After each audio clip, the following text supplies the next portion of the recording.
Before we begin, if you've ever loved someone who helped you find yourself again, this story is for you. You're listening to LoveandUs. Like, share, and subscribe for more stories that remind you that love can mend even the quietest hearts.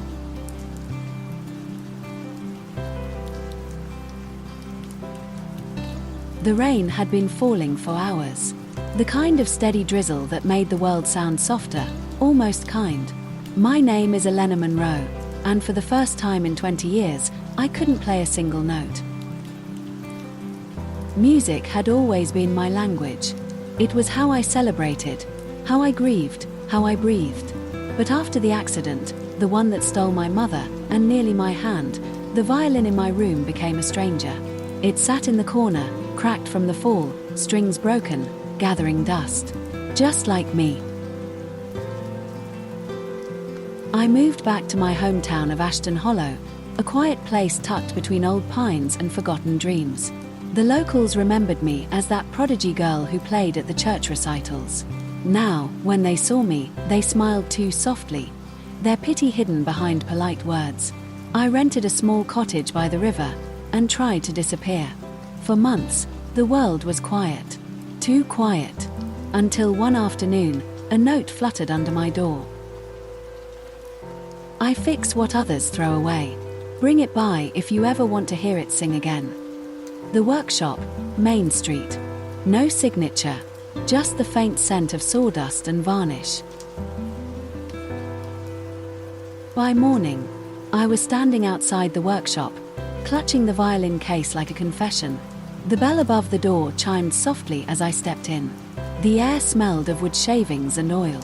Every surface was cluttered with instruments, guitars, cellos, violins, in various stages of repair.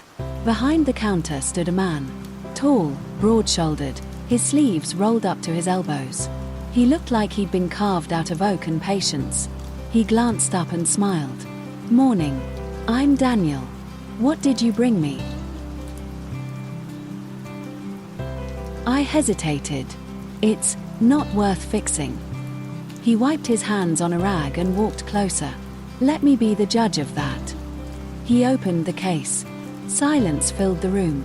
He touched the cracked wood gently, like it was something sacred. "What happened to it?" "A fall," I said quietly. "A long time ago." He nodded. "Well, it's not hopeless. A few fractures, missing bridge, warped sound post, but the heart's intact." "The heart?" He smiled faintly. "Every violin has one. That's where the sound lives. If that's unbroken, it can always sing again." Something in my chest tightened. I hadn't realized how much I needed to hear that. He tagged the case. "I'll need a week, maybe 2. No promises, but I'll do my best." I nodded. "Thank you." He smiled. "No, thank you. These old instruments, they like to be needed."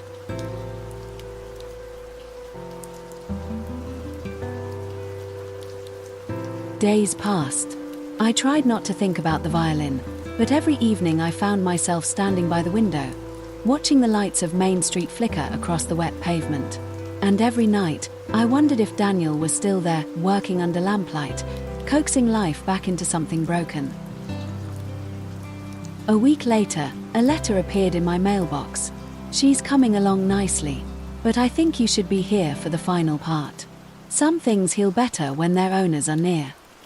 It was signed simply, D. My heart did a strange little flutter.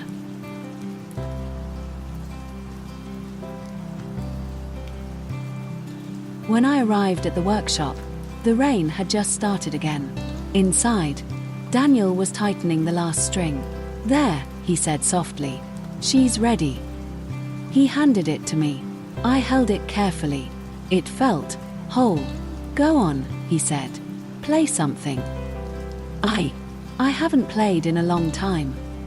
"Then it's about time you did." Slowly, I lifted the bow. The first note was shaky, uncertain, but the next one came easier, and then another, until the room filled with sound. Raw, honest, alive. Tears blurred my vision, but I didn't stop. The melody that came out wasn't one I knew, it was something new. When the last note faded, Daniel smiled softly. I told you, the heart was still intact.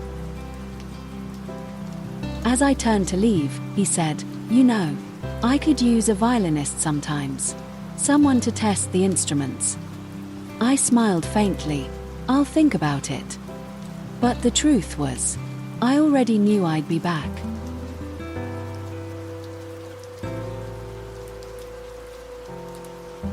That night, I placed the violin on my dresser. It gleamed faintly under the lamp, and as the rain whispered against the windows, I realized something beautiful. Maybe it wasn't just the violin Daniel had repaired.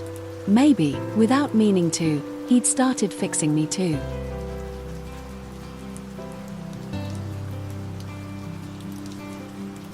After that day, I started visiting Daniel's workshop every week. At first, I told myself it was just to help him test the violins. But the truth was simpler. I just liked being there. The scent of pine and varnish filled the air. Daniel would hum softly as he worked, his hands steady, his eyes kind. Sometimes we'd talk about music. Other times, we just sat in silence, a silence that somehow didn't hurt anymore. One morning, he placed a half-repaired violin in my hands. "Play something," he said. I smiled. "You really don't get tired of making me perform, do you?" He grinned. "Nope. You make the shop sound alive." And when I played, his tools stopped, his breath caught, and for a moment, I wondered if he was listening to the music or to me.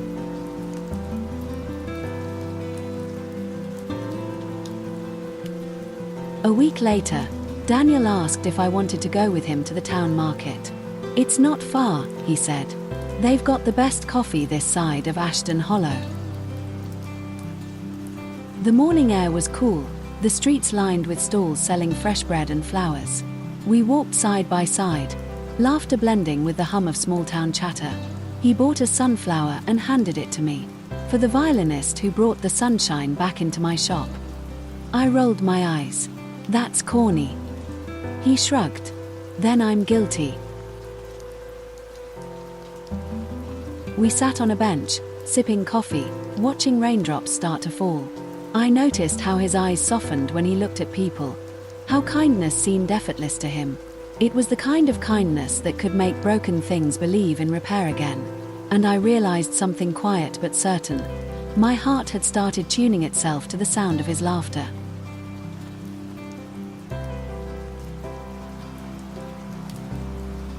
That night, a storm rolled in, fierce, wild, relentless.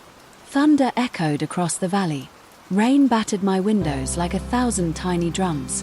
Then my phone rang. "Sorry to bother you," Daniel's voice said. "The shop's leaking. I could use a hand." I didn't hesitate. When I arrived, the roof was dripping, water pooling near the instruments.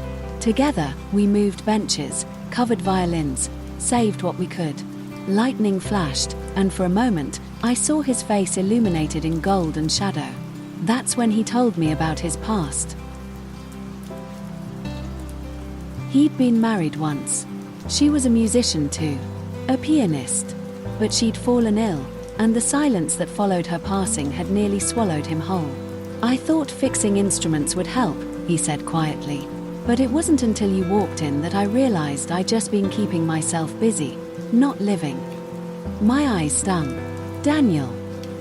He looked at me, rain dripping from his hair, a tired smile on his lips. "You reminded me that silence can still be beautiful when you're not alone in it."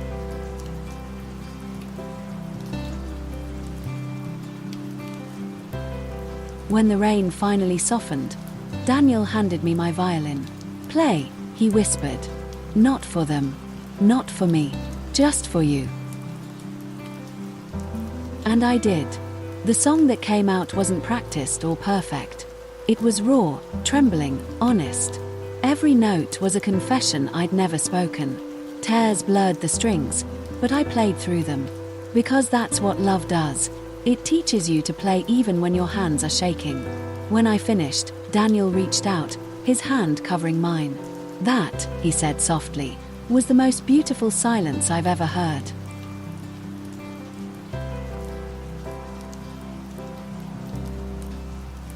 Weeks passed. The shop felt like a second home, warm, familiar, full of gentle chaos. One evening, as the last light of sunset fell through the dusty window, Daniel said, "I've been meaning to tell you something." He took a deep breath. "I fell in love with you, Elena. Not because you play music, but because you listened when I couldn't find my words." I stood there, speechless, my heart beating faster than any rhythm I'd ever played. "I don't know if I'm ready," I whispered. "I'm still healing." He smiled softly. "Then let's heal together. No rush, no noise, just us." And when he stepped closer, the rain outside slowed, like the world itself was holding its breath for us.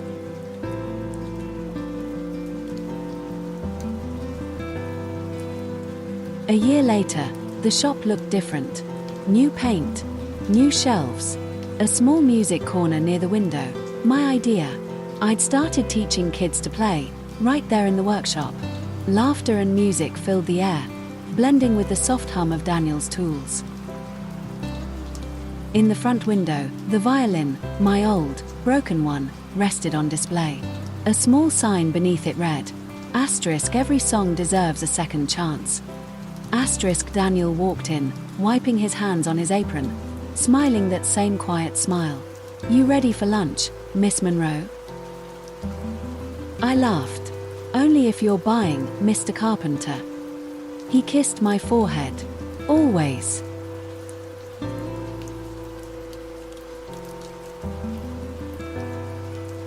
Love isn't about fixing someone.